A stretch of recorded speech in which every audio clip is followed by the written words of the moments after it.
தமிழ்நாடு மாநில 2026 சட்டமன்ற தேர்தலில் தமிழக மக்கள் தங்களது பொன்னான வாக்குகளை தமிழக வெற்றி கழக கட்சிக்கு அளித்து அதன் தலைவரான மாண்புமிகு ஸ்ரீ ஜோசப் விஜய் அவர்களை அமோகமாக வெற்றியடச் செய்து தமிழக முதல்வராக தேர்வு செய்துள்ளனர்.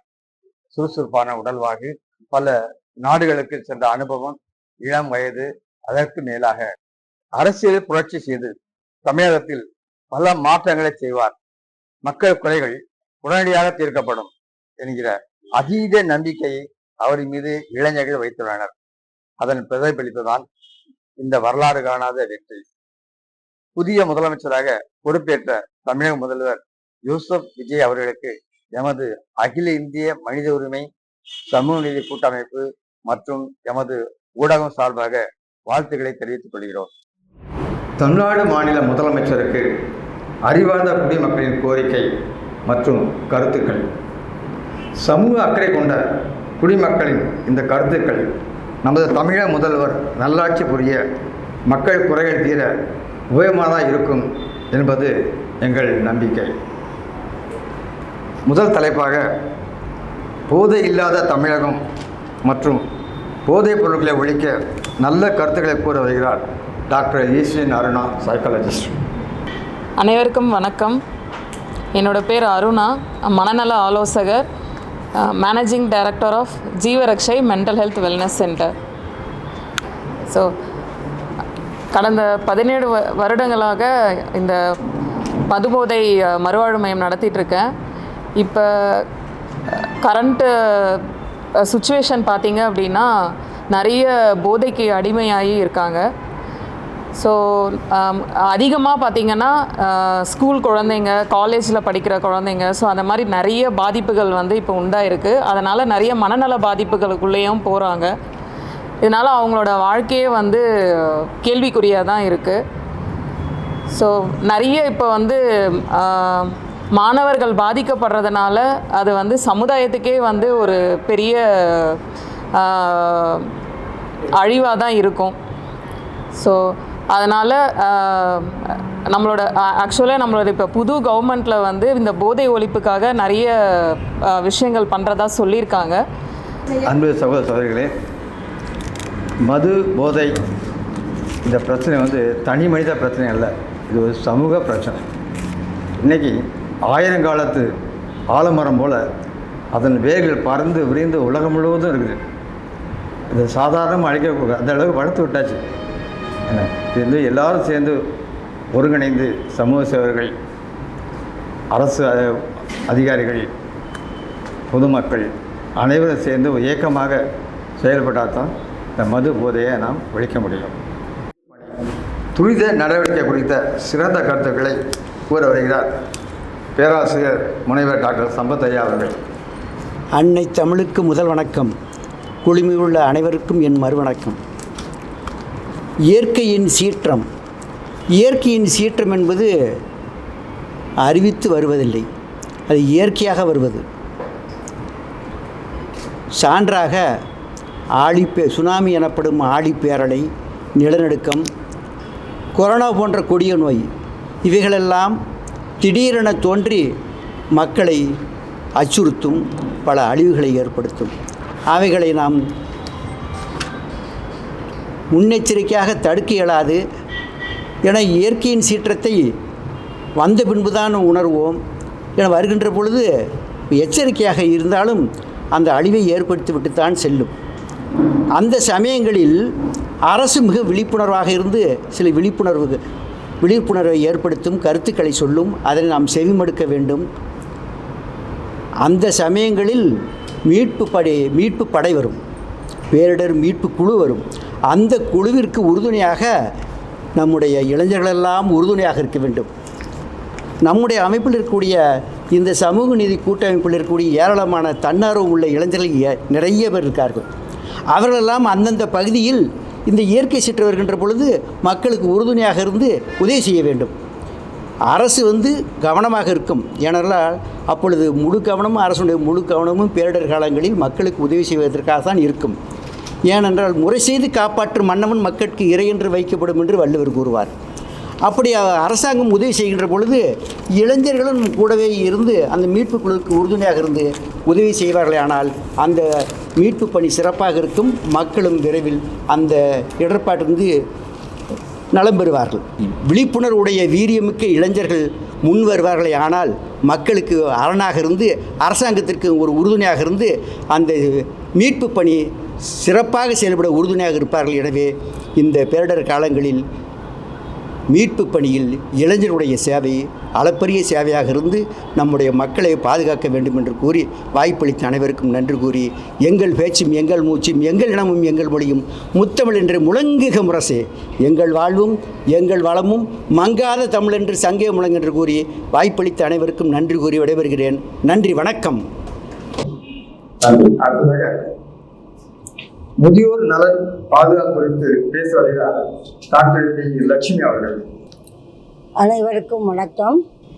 அந்த காலத்திலேயே அரசவையில் முதியோர்களினுடைய ஆற்றலையும் அறிவையும் அனுபவத்தையும் பயன்படுத்தி கொண்டனர். முதியோர்களை ஒதுக்காமல் புறக்கணிக்காமல் அவர்களை அனைத்து துறைகளிலும் சேர்த்து கொள்ளப்பட வேண்டும். முக்கியமாக சமூக பணிகளில் முதியோர்களை ஈடுபடுத்தலாம். அவர்களுக்கு இப்போ நான் சீனியர் சிட்டிசன், ரிட்டையர் ஆன ஒரு HM. பள்ளிகளில் இன்னும் நான் போய் கவுன்சிலிங் கொடுத்துட்டுருக்கேன். பசங்களுக்கு எக்ஸாமுக்கு முன்னாடி டைம்லலாம் கவுன்சிலிங் கொடுக்க போகிறோம். எப்படி எழுதணும், எப்படி தேர்வை எதிர்கொள்ள வேண்டும் என்று அறிவுரைகள் வழங்கி வருகிறோம். மற்றும் அந்த எஜுகேஷன் டிபார்ட்மெண்ட்டில் சிலபஸ் ஃப்ரேம் பண்ணும்போது மற்ற கல்வி திட்டங்கள் முதல்லலாம் PT பீரியடு, நீதி போதனை வகுப்புகள் இதெல்லாம் இருந்தது. அதெல்லாம் ஒழிக்காமல் எல்லா பள்ளிகளிலும் அந்த வகுப்புகளையும் சேர்க்கிறோம். இதுக்கு முதியோர்களின் ஆலோசனையை கேட்டு பள்ளி கல்வி திட்டத்தை அமைக்க அவர்களை பயன்படுத்தி கொள்ளலாம். நிறைய இடங்களில் பார்த்திங்கன்னா முதியோர்கள் புறக்கணிக்கப்படுகிறார்கள். அவர்களுடைய வாரிசுகளால் அவர்களை துன்புறுத்துகிறார்கள். அந்த முதியோர்களுக்கு அவசரமாக தங்கிறதுக்கு ஒரு இடம் கொடுக்கணும். அரசு இல்லங்கள் அமைத்து கொடுக்கலாம், ஓல்டேஜ் ஹோம் மாதிரி. மற்றபடி தனியார் ஓல்டேஜ் ஹோமில் தங்கும்போது அவர்களுடைய கட்டணங்களை முறைப்படுத்தலாம். நிறைய பணம் வாங்குறாங்க. 1 லட்சம் ரூபாய் ஒரு மாதத்துக்கு. என்னோட ஓன் அண்ணாவே ஒரு மாதத்துக்கு 1 லட்சம் கொடுத்து முதியோர் இல்லத்தில் 44 மாதம் இருந்தார். ஸோ அதையெல்லாம் அரசு முறைப்படுத்தலாம். ஸோ நிறைய இருக்குது இது மாதிரி. நானும் ஒரு முதியவர் பெண் என்பதால் இந்த கருத்துக்களை கூறுகிறேன். நன்றி, வணக்கம். அடுத்ததாக மருத்துவ சேவை குறித்து பேச வருகிறார் டாக்டர் NN பாதி அவர்கள். அனைவருக்கும் காலை வணக்கம். மருத்துவ சேவை என்பது ஒரு வேலைவாய்ப்பு மட்டும் அல்ல, அது மக்களுக்கு உதவும் ஒரு உயர்ந்த சேவையாகும். நோயால் பாதிக்கப்பட்டவர்களுக்கு சிகிச்சை அளித்து அவர்களுக்கு நம்பிக்கை அளித்து ஆறுதல் அளிக்கும் பணியாகும். இந்த பணியை மகாத்மா காந்தி கூறும்போது மனிதர்களுக்கு செய்யும் சேவையே கடவுளுக்கு செய்யும் சேவையாகும். இந்த எண்ணத்தோடு மருத்துவர்கள் சேவை செய்து வருகின்றனர். கொரோனா காலங்களில் மருத்துவர்களும் செவிலியர்களும் செய்த சேவை உலக அரங்கில் சிகரத்தை அடைந்தது. இன்னும் இன்றைய காலத்தில் மருத்துவத்துறையில் சிறந்த முறையில் சிகிச்சை அளிப்பது நவீன கருவிகள் எல்லாம் மேம்பட்டுள்ளது. ஆனால் அதை அனைத்தும் நகரங்களில் நாம் பயன்படுத்துகிறோம். இந்த கேஸ் ஆஃப் அர்பன் சைடில் இருக்கிறத விட ரூரல் சைடில் இது இன்னும் போய் ரீச் ஆகாமலே இருக்கு. நிறைய மெடிக்கல் ஸ்கீம்ஸ் இன்ட்ரடியூஸ் ஆகிருக்கு. ரைட்ஸ் ப்ராஜெக்டோட மெயின் எய்ம் கடைக்கோடி மக்களுக்கும் மருத்துவம் போய் சேரணுங்கிறது தான் அதோட இது. பட் அது நோக்கம் ஃபுல்லாக அடைஞ்சதான்னு சொல்லி பார்த்தோம் அப்படின்னா சப் அர்பன் வரைக்கும் மட்டும்தான் ரீச் ஆகிருக்கே விட்டு கம்ப்ளீட் ரூரல் அண்ட் குக் வில்லேஜஸ்க்கு இன்னும் ரீச் ஆகாமல் இருக்கு. நம்மளோட கோரிக்கை நம்மளோட கடைக்கோடி மக்களுக்கு ரீச் ஆகணும் அப்படின்னா நிறைய மொபைல் சென்டர்ஸை நம்ம வந்து மொபைல் ஹெல்த் கேர் சென்டர்ஸை நம்ம தொடங்கி வைக்கணும்ன்ட்டு வேண்டிக்கொள்கிறேன். இது மட்டும் இல்லை, அவங்களுக்கு சிறப்பான அவேர்னஸ் ப்ரோக்ராம்ஸ் அவங்களுக்கு கொடுக்கணும். இது ஸ்கீம்ஸ் எல்லாம் நம்ம இன்ட்ரடியூஸ் பண்ணுறோம், ஆனால் அந்த இன்ட்ரடியூஸ் பண்ண அவ்வளோ ஸ்கீம்ஸுமே அந்த பீப்புள்ஸ்க்கு ரீச் ஆகுதாங்கிறது தெரில. ஸோ அது ரீச் ஆகுறதுக்கு அவங்களுக்கு அவேர்னஸ் ப்ரோக்ராம்ஸ் கொடுக்கும் போது தான் ஸோ ஹெல்த் கேர் சென்டர்ஸில் மொபைல் சென்டர்ஸும் இருக்குது. ஸோ அந்த மொபைல் சென்டர்ஸில் கூட நம்மளோட சிகிச்சைகளை எடுத்துக்கலாம். ஸோ நிறைய கவர்மெண்ட் ஹாஸ்பிட்டல்ஸ்க்கு தான் மூவ் பண்ணுறாங்களே விட்டு மொபைல் சென்டர்ஸ்க்கு வந்து இன்னும் பப்ளிக்கோட அவேர்னஸ் ரீச் ஆகாமல் இருக்குது. ஸோ இது மட்டும் இல்லாமல் நிறையா கவர்மெண்ட் ஹாஸ்பிட்டல்ஸில் இருக்கிற பணி இடங்களை நிரப்புறதுக்கும் அண்ட் அதே மாதிரி ப்ரைமரி ஹெல்த் கேர் சென்டர்ஸை வந்து நிறைய இன்க்ரீஸ் பண்ணுறதுக்கும் நாங்கள் இந்த இதில் வந்து வேண்டிக் கொள்கிறோம். இப்போது கிராமத்தில் இருக்கிறவங்க வந்து அவங்களோட குறைந்தபட்ச அவர்களோட சேவைகள் நிறைவாக இருந்தாலும் அவங்கக்கிட்ட இருக்கிற ஃபெசிலிட்டிஸ் வந்து அந்த அளவுக்கு இல்லாமல் இருக்குது. ஸோ வில்லேஜ் சைடில் இருக்கிற ப்ரைமரி ஹெல்த் கேர் சென்டர்ஸ்க்கு ஃபெசிலிட்டிஸை வந்து இன்க்ரீஸ் பண்ணுறது வந்து நாங்கள் ரெக்வெஸ்ட்டாக சொல்கிறோம். ஸோ மெயினாக பார்த்தோம் அப்படின்னா நம்மளுக்கு மருத்துவ சேவை வந்து ஒரு உயர்ந்த பாதுகாப்பான பணியாகும். இந்த பணியை நாம செம்பட செய்வதற்கு கவர்மெண்டோட சப்போர்ட்டும் அவங்களோட இன்க்ரீஸ்டு ஃபெசிலிட்டி ப்ராஜெக்ட்ஸும் ஹெல்ப் பண்ணணும்னு நினைக்கிறேன். தேங்க்யூ. மருத்துவ சேவை இன்னைக்கு வியாபாரமாயிட்டு கமர்ஷியல் மருத்துவ சேவைக்கு அரசு மருத்துவமனைக்கு போவதற்கு எல்லாரும் பயப்படுவாங்க. காரணம் என்ன? பணம் இருந்தால் தான் எங்கேயும் போக முடியும். அந்த சூழ்நிலை மருத்துவ சேவை அனைவருக்கும் கிடைக்கும்படியாக அரசு வந்து செயல்பட வேண்டும் என்று வேண்டிக்கொள்கிறேன். பெண்கள் பாதுகாப்பு குறித்து பேச வருகிறார் முனைவர் மா சங்கீதா அவர்கள். அனைவருக்கும் வணக்கம். மதிப்பிற்குரிய தலைவர் அவர்களுக்கும் மரியாதைக்குரிய செயலர் அவர்களுக்கும் இங்கு குழுமி இருக்கும் ஆன்றோர்களுக்கும் சான்றோர்களுக்கும் எனது பணிவான வணக்கத்தை தெரிவித்துக் கொள்கிறேன். இன்று புதுமை பெண் பாதுகாப்பு குறித்து ஓரிரு தகவல்கள் உங்கள் முன் உரைக்க வருகின்றன.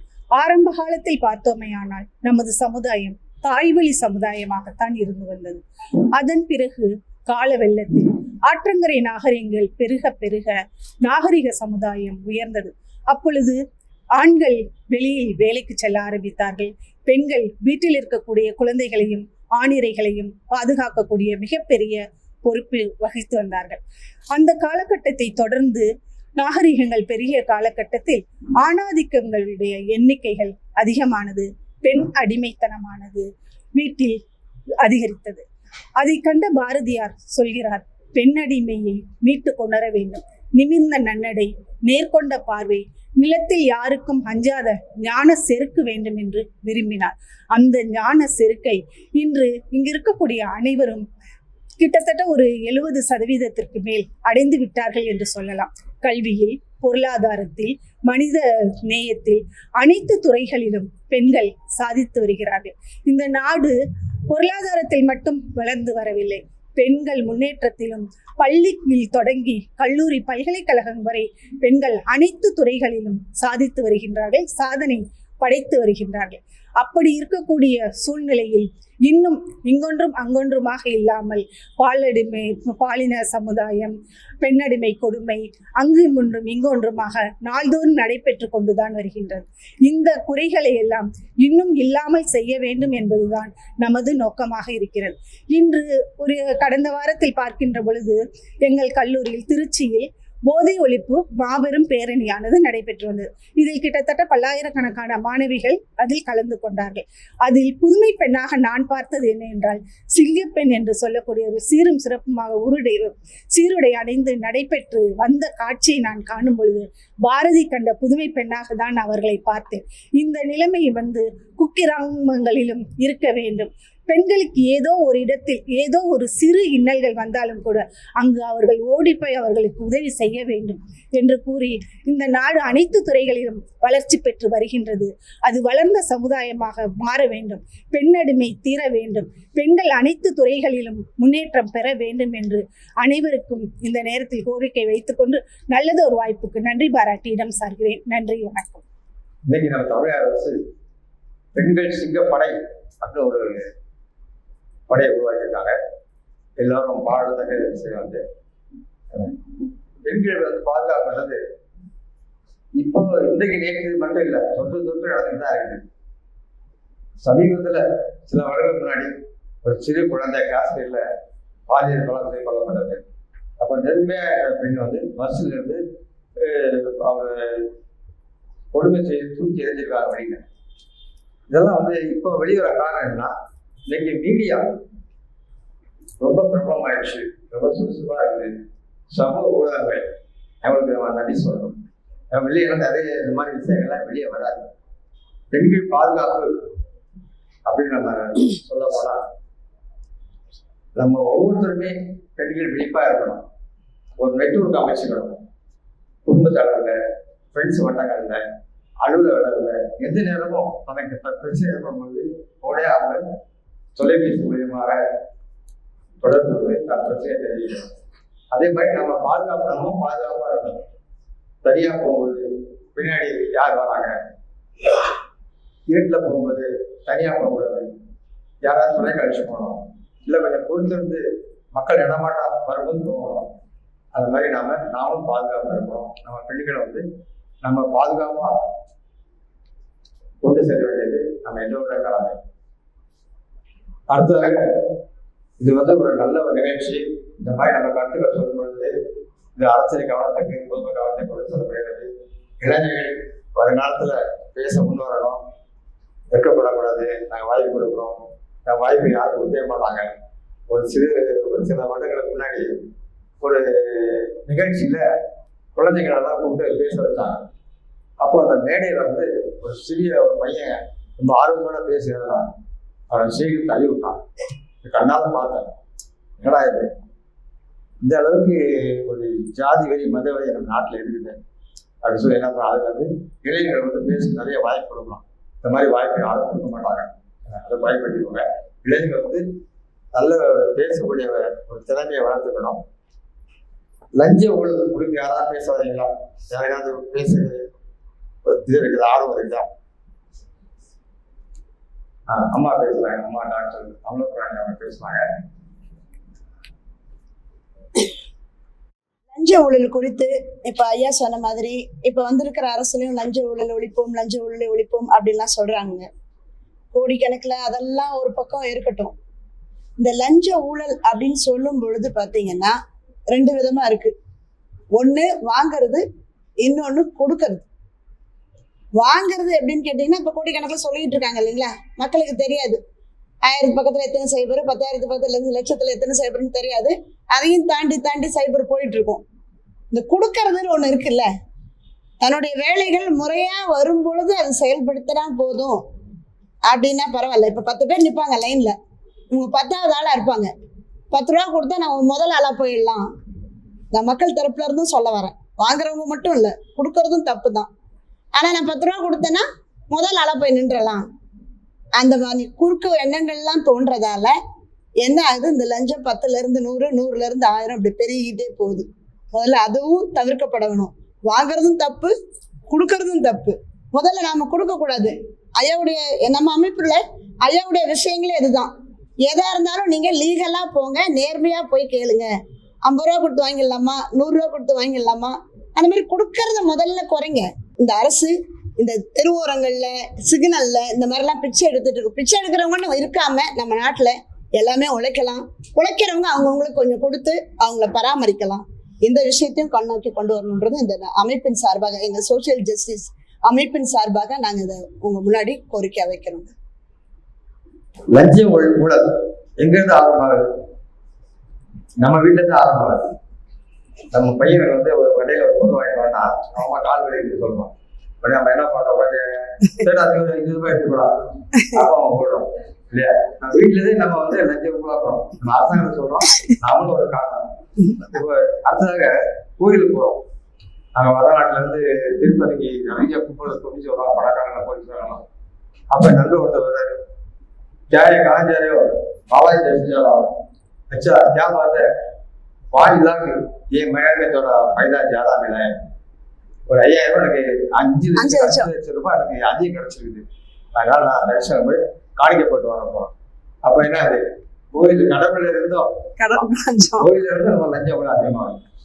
அதுக்கு அடுத்தபடியாக நாம என்ன தவறு சொல்றோம்னா, பல கோடியும் சொல்லப்பட்டு ஒரு வீடு கட்டணும். வீடு கட்டும் போது தெரியும் இல்லையா, வீடு கட்ட என்ன தேவை, மின்சாரம் தேவை. முன்னாடி நம்ம அப்ளை பண்ணோம்ல, நம்ம அப்ளை பண்ணதில்லை. கிணறு வெட்டணும், அதோட சேர்த்துல கடைசி நேரம் அடுத்த வாரம் பிறகு பேசுவோம், இந்த வாரம் உடனே மின் கனெக்ஷன் கூட்டிட்டு போனா அவங்க என்ன செய்வாங்க, அவங்க லஞ்சம் கேட்பாங்க. நீ இவ்வளவு பணம் கூட அப்பதான் உடனே கிடைக்கும், ஏன்னா மின் கனெக்ஷன் உனக்கு கிடைக்காத உனக்கு அப்படின்னு சொல்லுவாங்க. இப்போ லஞ்ச ஊழல் காரணம் நாம தான். லஞ்ச ஊழல் ஒரு சாதாரண விஷயம் இல்லை. நீங்க பெரிய பெரிய பாலங்கள்லாம் இடிஞ்சு விழுந்த காரணம் தெரியுமா, லஞ்சம். கான்ட்ராக்டருக்கு லஞ்சம் கொடுக்குறாங்க, இவ்வளவு அமௌண்ட் கொடுத்துருவோம், நாங்க இந்த கான்ட்ராக்டுக்கு கட்சிக்கு இவ்வளவு அமௌண்ட் கொடுத்துரு, என்ன இந்த 10 லட்சத்துக்கு 8 லட்சம் எங்களுக்கு கொடுத்துருந்தோம் கமிஷன். அவன் என்ன பண்ணலாம், சிமெண்ட் பதில் அந்த சாம்பிள கலந்த கலப்பட சிமெண்ட்டை போட்டுருவோம். கடைசியில பில்டிங்லாம் இடிஞ்சு விழுந்து பாலம் இடிஞ்சு விழுது. 100 வருடங்களுக்கு முன்னாடி கட்டின ரயில்வே நிலையம் விளக்கான காலத்துல 100 வருடம் கட்டின ரயில்வே பிடி ஸ்டேஷன் சொல்லுவாங்க. இப்போ விக்டோரியா டெர்மினஸ் பேரை மாத்தாங்க. சத்ரபதி சிவாஜி டெர்மினஸ் பாம்பே போகும்போதெல்லாம் ரயில்வே பார்க்கும்போது எனக்கு ரொம்ப ஒரு ஆச்சரியமா இருக்கும். ஏன்னா இது இவ்வளவு வருஷம் இன்னும் பில்டிங் அப்படியே சேவ் பண்ணாலும் அப்படியே இருக்குங்க. நம்ம ஊர்ல பார்க்கறது ஜார்ஜ் கோட்டர் எல்லாமே நாம வெள்ளைக்கார தோத்து என்ன பண்றோம், நம்ம தவறுகள்லாம் கொள்ளையடிச்சிருக்கோம். இந்த நிலைமையை மாறணும். வருங்காலத்துல இது சாதாரண நினைக்க வேண்டாம். ஒரு மர சாமான் ஒரு பீரோ வச்சுக்கோங்க, 10 நாளைகள்லாம் கூட்டிட்டு போயிட்டு தீவிர பார்த்தா கரையை சென்று வச்சுக்கணும். அந்த மாதிரி என் நாடு வந்து எவ்வளவு மோசமான நிலையை போயிட்டு இருக்கு. லஞ்ச ஊழல் ரொம்ப கவனமா இருங்க, யாருக்கும் லஞ்சம் கொடுக்காதீங்க, லஞ்சம் வாங்காதீங்க. அதே டைம்ல அரசு ஒரு சட்டம் ஏற்கணும். அரசு அலுவலகங்கள காவல் நிலையங்கள்ல நேம் பிளேட்ஸ் பேர் பழகி எல்லா அதிகாரிகளும் இருக்கணும். அப்போ அவன் லஞ்சம் வாங்க பயன்படுவான், ரெண்டு பேரும் சொல்லுவான், முனியாண்டி முனிசாமி 5000 வாங்கினாரு அப்படின்னு சொல்லுவான். யாரும் வந்து வாங்கினா சொல்ல தயக்கலாம். கரெக்டா இந்த அலுவலகத்துல அந்த வி அலுவலகத்துல இந்த துணை உதவியாளர்கள் பணம் வாங்கினாரு சட்டத்தை பேர் பார்த்தேன். இது ஒரு அரசாங்கம் வந்து இதை ஒரு கொஞ்சம் நடவடிக்கை எடுக்கணும். இன்னும் நிறைய விஷயங்கள் பேச வேண்டியது. எல்லாம் சொல்றாங்க இல்லையா, கஜானா காலி ஆச்சு, கஜானா காலி ஆச்சு. அந்த கஜானா நிரப்புறதுக்கு நீங்க என்ன ஐடியா கொடுப்பீங்க? யாரும் பேசினா கூட பேசணும். கஜானா காலி ஆயிடுச்சு, அரசு கஜானா காலி ஆயிடுச்சு. அதுக்கு யாரு நீங்க ஒரு இடைவெளி சொல்ல விரும்புறீங்க? யாரா சொல்ல விரும்புறீங்களா? பல காரணங்கள் இருக்கு. எடுத்துக்கோங்க, இலவசங்கள் முடிஞ்சுட்டே இருக்காங்க. பெண்கள் கொடுத்தாங்க, பஸ் வந்து ஃப்ரீயா கொடுத்தாங்க, அது பாராட்ட விஷயம். பெண்கள் நிறைய பெண்கள் வந்து பெண்களை எவ்வளவு கொடுத்தாலும் அது பாராட்ட விஷயம் தான். அவங்க பார்த்தா குடும்பம் அப்படிப்பட்ட குடும்பத்தை அவங்க நிர்வகிக்கிறாங்க இல்லையா, குடும்பமே தலையில் இருக்கு பண்றாங்க. அதே டைம்ல ஆண்களுக்கும் ஃப்ரீ கொடுத்தா என்ன ஆகும்? இளைஞர்களுக்கு வேலையெல்லாம் பண்றவங்களுக்கு பணம் கொடுக்குறாங்க, பரவாயில்ல இல்லையா. இப்ப எல்லா இல்லாதவங்களுக்கும் மாசம் 2000 உதவி கொடுக்க சொன்னா என்ன பண்ணுவாங்க? யாரும் வேலையை போக மாட்டாங்க. இதுல வந்து அரசாங்க சூழ்நிலை இல்லாம கவனிக்கணும். இன்னைக்கு ஓட்டு கிடைக்கிறதுக்காக எல்லாருக்கும் நம்ம கொடுத்தோம்னா அப்புறம் ஒரு நாள் என்ன ஆகும்? அவரும் சேர்ந்து நம்மோட சேர்ந்து வருவார். மக்கள் என்ன பண்ணுவாங்க? இலங்கையில அதுல ராஜபக்சே பிரதமர் வீட்டை வீட்டை என்ன பண்ணாங்க? சூறையாடினாங்க. அந்த மாதிரி காலத்துல நிலைமை ஏற்படும். அதனால கொஞ்சம் இந்த விஷயத்துல கொஞ்சம் கவனமா இருக்கணும். அது வந்து நம்ம கஜானா நிரப்புறதுக்கு வழிகளை கண்டுபிடிக்கணும். இந்த என்னோட பெரிய ஒரு கோரிக்கை என்னன்னா, IAS IPS நீதிபதிகள் இவங்கெல்லாம் வந்து அந்த காலத்து இந்த காலத்துக்கும் யாரு கரப்ஷன் கண்டுபிடிச்சு அவங்க பொறுப்பா சீஸ் பண்ணியாச்சுன்னா ஓரளவுக்கு நம்ம கஷ்டங்கள்லாம் கஜானா கொஞ்சம் நிரம்பும். விவசாய கடனை கொடுத்தாங்க அந்த அளவுக்கு பொடிப்படியா இருக்கு. அப்படிங்கிற பார்க்கணும். நாட்டுல இல்ல 100 பவுன் நகைப்பட்டது. 100 பவுன் எங்க வந்தது? ஒரு அரசியல்வாதி ஒரு எம்சி ஆகிறாரு, ஒண்ணுமே இல்லாம ஒரு கிளீன் சட்டையை கூட எம்சி ஆகிறாரு. கரெக்டா 6 மாசம் 500 பவுன் 500 கிராம் ஒரு சேனை கருத்துல போட்டுக்கிறாங்க. ஒரு பெரிய காரணம் சீதா காரணம் போயிருக்காங்க. இந்த காரணம் என்ன? லஞ்ச ஊழல். அதெல்லாம் நம்ம கவனப்பட்டு நம்மளுடைய வருங்காலத்துல எல்லாரும் சேர்ந்து இதுக்கு ஒரு நல்ல ஒரு ஆலோசனையை நம்ம அரசாங்கத்தில் சொல்லணும். ஒரு நல்ல சுறுசுறுப்பான ஒரு இளைஞர் முதலமைச்சர் வந்திருக்காங்க. அவங்க நம்ம ஆலோசனை நல்லா செய்வாங்க நம்பிக்கை இருக்குது. இன்னும் நிறைய கருத்துக்கள்லாம் இருக்குது. நாடு 70 வருடமாக அரசியல் போராட்டம் 7 வருஷம் ஆயிடுச்சு. இன்னும் வட்டி சுட்டிகள் கூட நம்மளுடைய அடிப்படை உரிமை கிடைக்க இருக்கிறாங்க. அடிப்படை சட்டம் தெரியாம இருக்கிறாங்க. ஒரு சகோதரர் வடநாட்டுல இந்த போட்டோ பாருங்க. வடநாட்டுல ஒரு சகோதரர் வங்கியில பணம் எடுக்க போறாரு. படிப்பறிவில்லாதவர், அடிப்படை சட்டம் எதுவும் தெரியாதவர். அவங்க பேங்க்ல பணம் கேட்க போறாங்க. அப்போ அந்த பேங்க் அதிகாரி சொன்னாரு, சகோதரி பேர்ல அந்த அக்கௌண்ட் இருக்கு, வங்கி கணக்கு இருக்கு, அதனால ஒரு சகோதரி கொண்டு வா. அவங்க இறந்து போயிட்டாங்க, ஏதாவது எவிடன்ஸ் கொண்டு வாயா அப்படின்னு சொல்லி அனுப்பிட்டாங்க. கவர்மெண்ட் சொல்லலாம், நம்மளுக்கு அதிகாரியா தெரியும் இல்லையா, பேசுறதுக்கு பணம் கேட்பாங்க. இவருக்கு ஒன்றும் புரியல, என்னடா அது எவிடன்ஸ் என்னது, ஒரு டெட் ஷீட் வாங்கி கொடுப்பா அப்படியே பார்க்கலான்னு சொல்லிடுவோம். இப்போ கொண்டு வாரு. இவர் பார்த்த இறந்த சகோதரி புள்ளியை தோண்டி அந்த பிணத்தை எடுத்து தோல்ல போட்டு கொண்டு வர அழுகிற பிணத்தை எல்லாம் ரோட் லைட்ல போலீஸ்காரங்க வங்கியில எல்லாம் என்னடா என்ன கொண்டு வராங்க அப்படின்னு அப்ப கேட்டது சொன்னா எவ்வளவு சொல்லி பார்த்தாங்க. அவங்க எவிடன்ஸ் வேணும்னாங்க, இதுதான் எவிடன்ஸ் வேணும். அதுக்கப்புறம் என்ன பண்ணாங்க, பணத்தை கொடுத்தாங்க. அது மாதிரி நீங்க நாடு அந்த அளவுக்கு அடிப்படை அறிவு இல்லாம மக்கள் இன்னும் இருக்காங்க. கன்னியாகுமரி பாருங்க, சில மாநிலங்கள்ல படிச்சவர் நிறைய இருக்காங்க. காரணம் கல்விக்கு கொடுத்து வருகிறாங்க.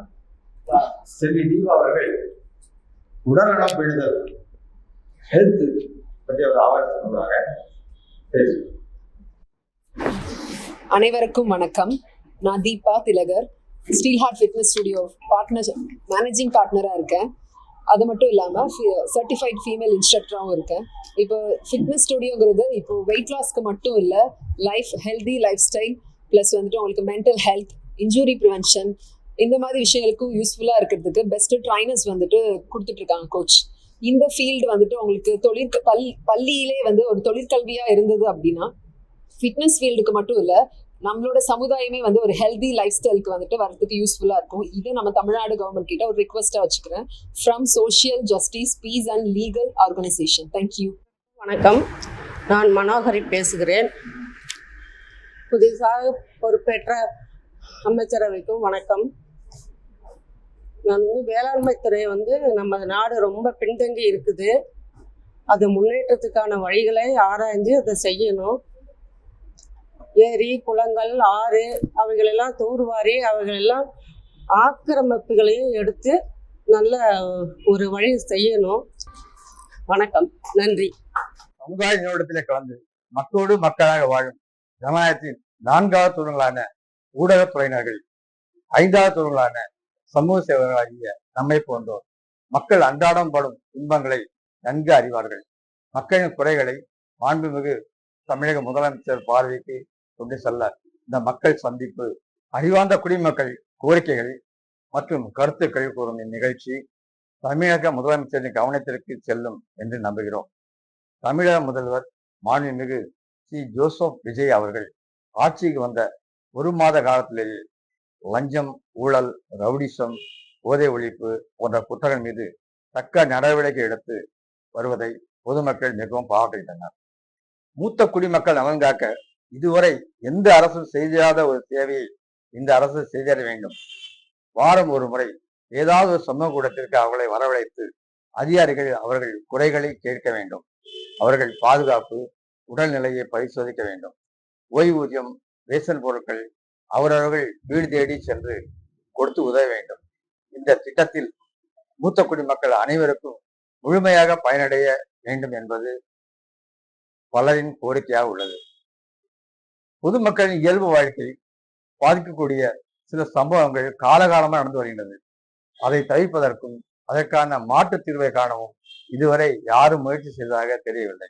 அதில் ஒன்று பீக் அவர்ஸ் என்று சொல்லக்கூடிய காலை மாலை வேளைகளில் அமைச்சர்கள் விஐபிக்கள் செல்வதற்கும் சாலையில் பொதுமக்களின் வாகனங்களை தடுத்து நிறுத்தி அதிகாரிகள் மக்கள் தங்கள் அன்றாட பணிகளை செய்ய விடாமல் இடையூறு செய்கிறார்கள். பொதுமக்களும் பாதிக்கக்கூடாது, அதேபோல் மக்கள் பிரதிநிதிகள் விஐபிக்களும் பாதிக்காத வகையில் விரைவில் அதற்கான மாற்று தீர்வை காணுமாறு பொதுமக்கள் சார்பாக வேண்டுகிறோம். தங்கள் ஆட்சி காலம் பொற்கால ஆட்சி காலமாக விளங்க வாழ்த்துகிறோம். வாழ்க ஜனநாயகம், வளர்க தமிழகம். ஜெய்ஹிந்த்.